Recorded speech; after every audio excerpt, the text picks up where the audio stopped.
सुबह के 4 बजे का समय था। गांव का ही मोहनचंद नामक व्यक्ति अपने घर से सुबह अपने खेत के लिए निकला था।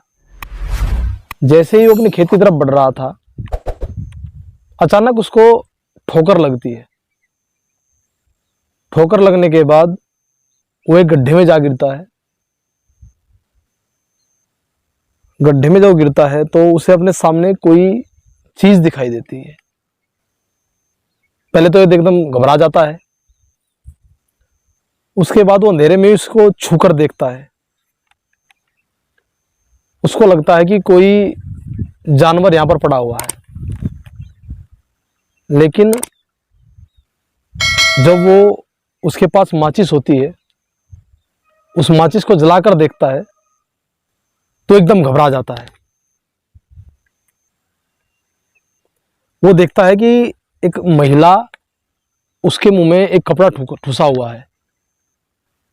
महिला पूर्ण रूप से नग्न अवस्था में है। वो इतना घबरा जाता है कि उसके मुंह से आवाज भी नहीं निकल पाती है। जैसे तैसे हिम्मत जुटाकर वो शोर मचाना शुरू करता है। सुबह के 4 बज चुके थे तो और भी किसान अपने खेत की तरफ जा रहे थे। शोर शराबा सुनकर आसपास के जो लोग थे वहां पर इकट्ठा हो जाते हैं और देखते हैं कि एक महिला पूर्ण रूप से नग्न अवस्था में वहां पर पड़ी हुई है। उसके पूरे शरीर पर खून ही खून दिखाई देता है। खून से पूर्ण रूप से लथपथ थी।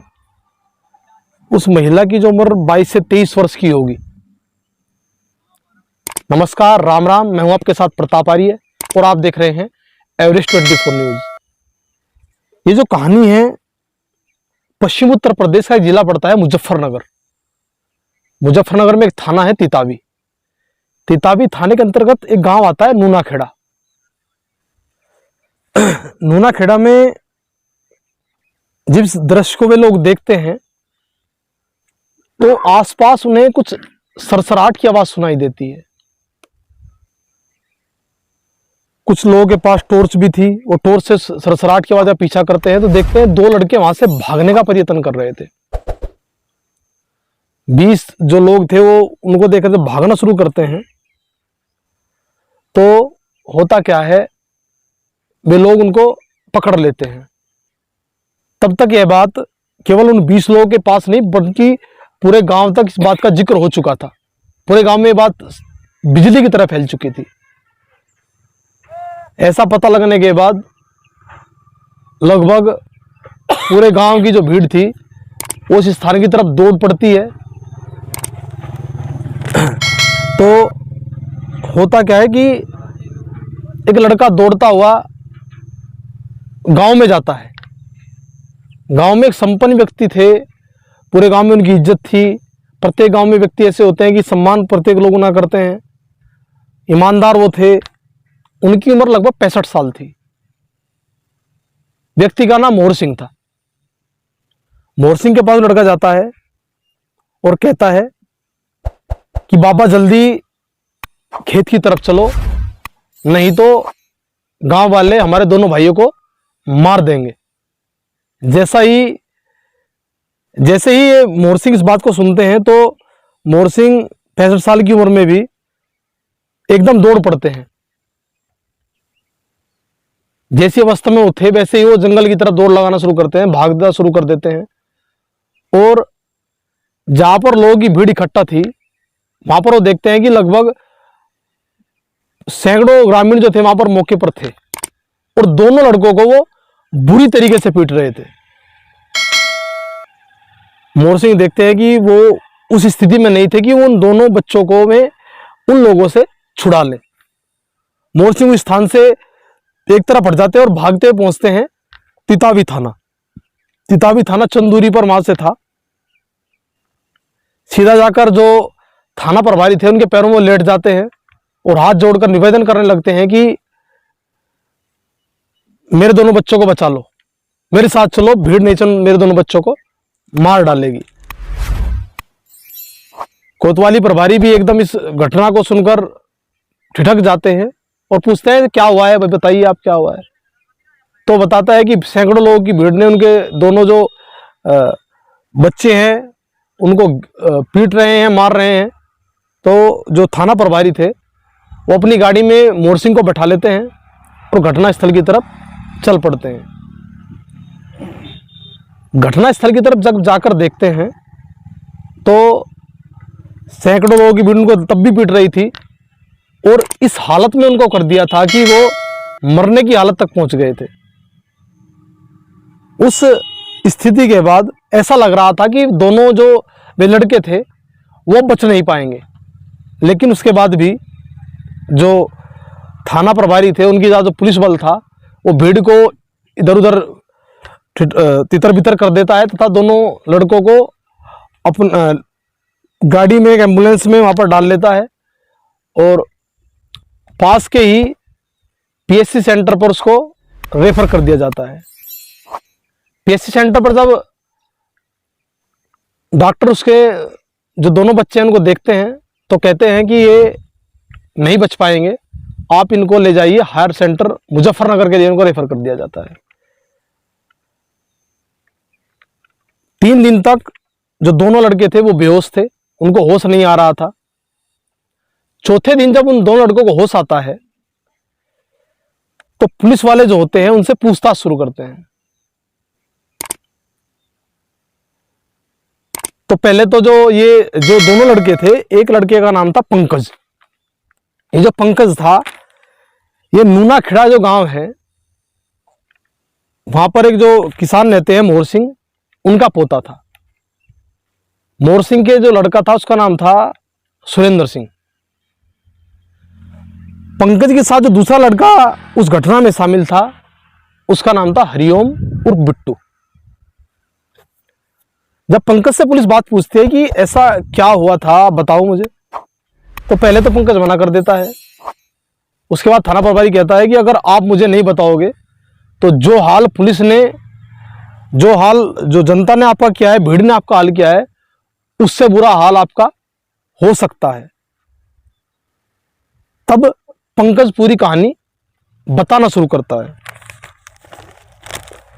पंकज बताता है कि जब वो छोटा था, उसकी उम्र लगभग 12 साल रही होगी, उसकी माँ जो है उसको छोड़कर चली जाती है, उसका देहांत हो जाता है। उस घटना के बाद पूरे परिवार में ये 3 लोग बचे थे, मोहर सिंह, सुरेंद्र सिंह और पंकज।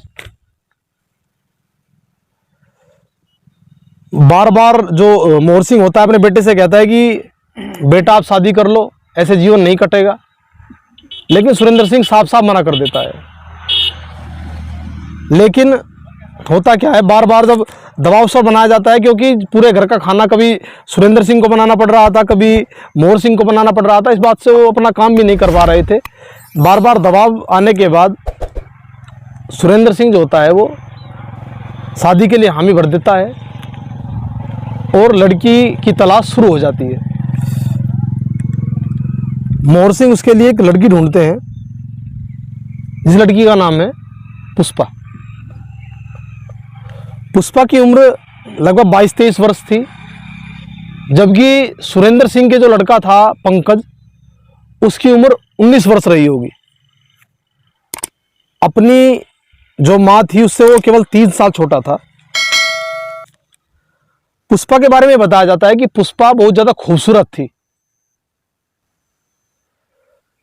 पूरा गांव उस शादी में जाता है, बारात में भी जाता है और खुशी खुशी ये बारात जो है अपने गांव लौट आती है। लेकिन कई दिनों बाद मोहर सिंह महसूस करते हैं, जो ये पंकज है, सुरेंद्र सिंह का लड़का जो है, ये अपनी माँ को माँ नहीं कहता है। ये कहता है कि पुष्पा मुझे खाना दे दे, पुष्पा मेरे कपड़े दे दे। तो ये बात मोहर सिंह को बड़ी बुरी लगती है।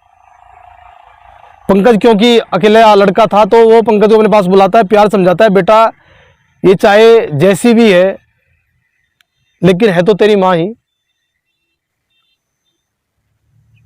इसे माँ कहा कर। उसने समझाया, लेकिन पंकज के दिमाग में कहीं ना कहीं एक फितूर सवार था, वो फिर भी उसको माँ नहीं कहता है। इसके बाद क्या होता है, दोबारा फिर ये घटना घटती है। अब पंकज क्या करता है, पंकज एक बार पुष्पा का हाथ पकड़ लेता है। यह बात उसकी मां को बहुत बुरी लगती है और वो तुरंत ही दौड़कर अपने ससुर मोहर सिंह के पास जाती है और पूरी घटना के बारे में बताती है कि ऐसे ऐसे इसने पंकज ने मेरे साथ किया है, मेरा हाथ पकड़ा है गलत नियत से। तो मोहर सिंह तुरंत अपने पोते को बुलाता है और बुलाकर उससे पूरी घटना के बारे में पूछता है, लेकिन पंकज पर इस बात का भी कोई फर्क नहीं पड़ता है। अब होता क्या है, इस घटना के बाद पंकज के जो इरादे थे वो इस कदर तक बढ़ चुके थे, वो कभी अपनी माँ जो थी पुष्पा उसको कपड़े बदलते देखता था, कभी नहाते हुए देखता था, वो बार बार मौके ढूंढता था कि मैं इसको कैसे देखूं।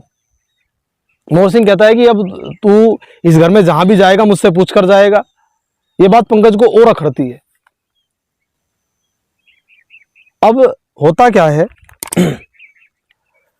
स्थिति दिन प्रतिदिन बदलती हुई जा रही थी। अब पंकज का जो दोस्त था हरिओम, हरिओम से वो पंकज जो था अपनी हर बात वो शेयर करता था। तो हरिओम उसका दोस्त उसे कहता है कि पंकज ऐसे तेरा काम नहीं बनने वाला है, ऐसे तो अपनी इस पुष्पा को हासिल नहीं कर सकता, उसके लिए तुझे मैं एक राय देता हूं। और उसका राय देता है कि ऐसा कर, जिस दिन तेरे पिता घर पर नहीं हो उस दिन बाजार से नींद की गोली आप लेकर आओ और अपने जो दादाजी हैं आपके मोहर सिंह और ये जो पुष्पा है, इन दोनों को आप वो नींद की गोली दे दो और उसके बाद जो आपका मन करे वो करो, आपको कोई नहीं रोकेगा। अपने मन की जो भड़ास है आप निकालो। अब पंकज रोज मौके में रहता था कि मैं कैसे इसके पास जाऊं। जो सुरेंद्र सिंह थे, जो इसके पिताजी थे, वो अपने खेती कार्य से कभी मंडी में जाया करते थे, कभी शहर जाया करते थे। एक दिन ऐसा होता है कि जो सुरेंद्र सिंह थे वो घर पर नहीं थे। पंकज को उस दिन मौका मिल जाता है।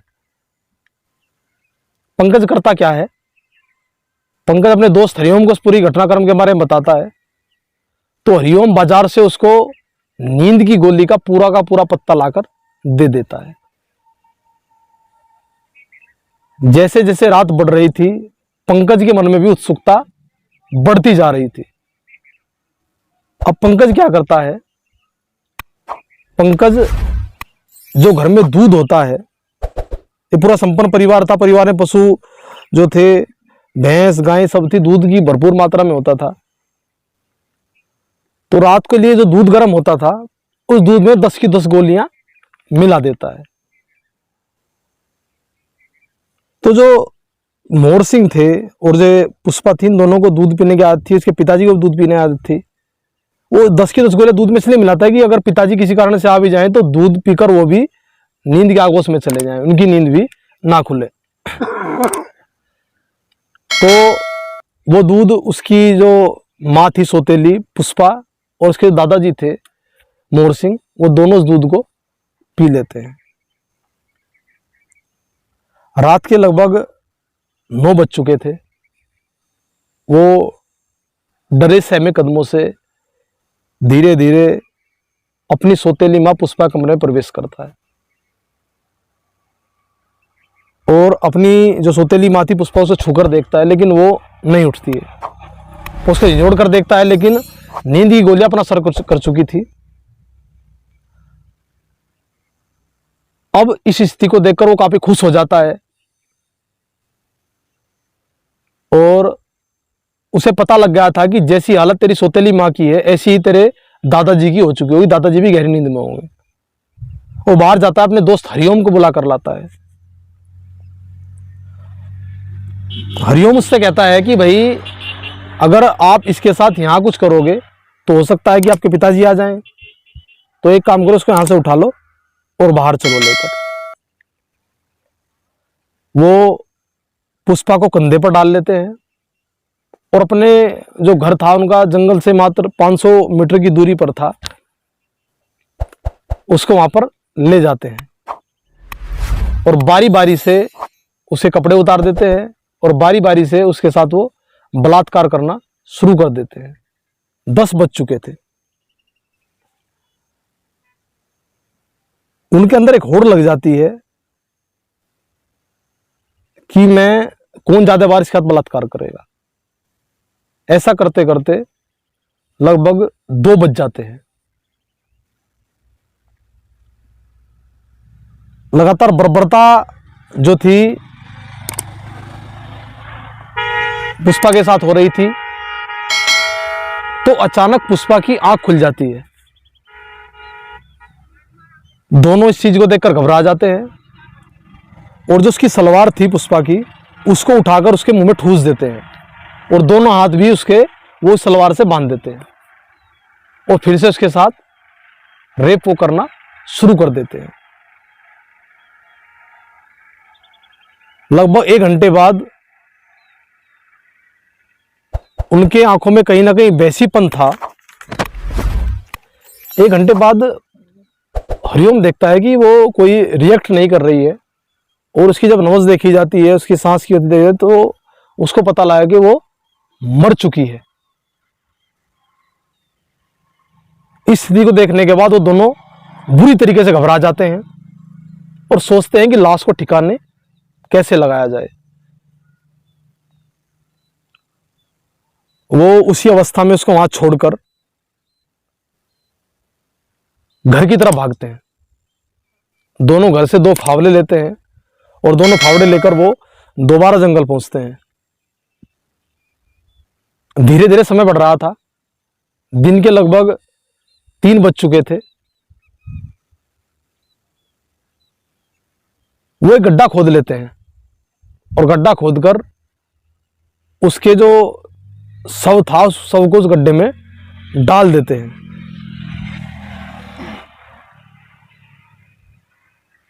लेकिन जो कपड़े उसके निकाले उन्होंने थे, वो कपड़े उसको नहीं मिल पाते हैं। वे सोचते हैं कपड़े कहाँ हैं, कहाँ हैं, कहाँ हैं, कहाँ हैं। वो कपड़े ढूंढते रहते हैं लेकिन वो कपड़े उनको नहीं मिल पाते हैं। अंधेरा काफी था। ऐसा करते करते लगभग 4 बज चुके थे। तभी वो गांव के जो व्यक्ति थे, मोहनचंद, वहां से निकलते हुए जा रहे थे। उनको ठोकर लगती है और वो उस गड्ढे में गिर जाते हैं। वो अपनी माचिस से एक तीली जलाकर जब देखते हैं तो घबरा जाते हैं और उसी के बाद जो गांव की सारी भीड़ वहां मौके पर जमा हो जाती है। हालांकि जब अस्पताल में उस महिला का पोस्टमार्टम हुआ तो डॉक्टर बताते हैं कि इस महिला के साथ बर्बर रूप से बलात्कार किया गया, बहुत बुरी तरीके से बलात्कार किया गया। पुलिस दोनों को गिरफ्तार कर लेती है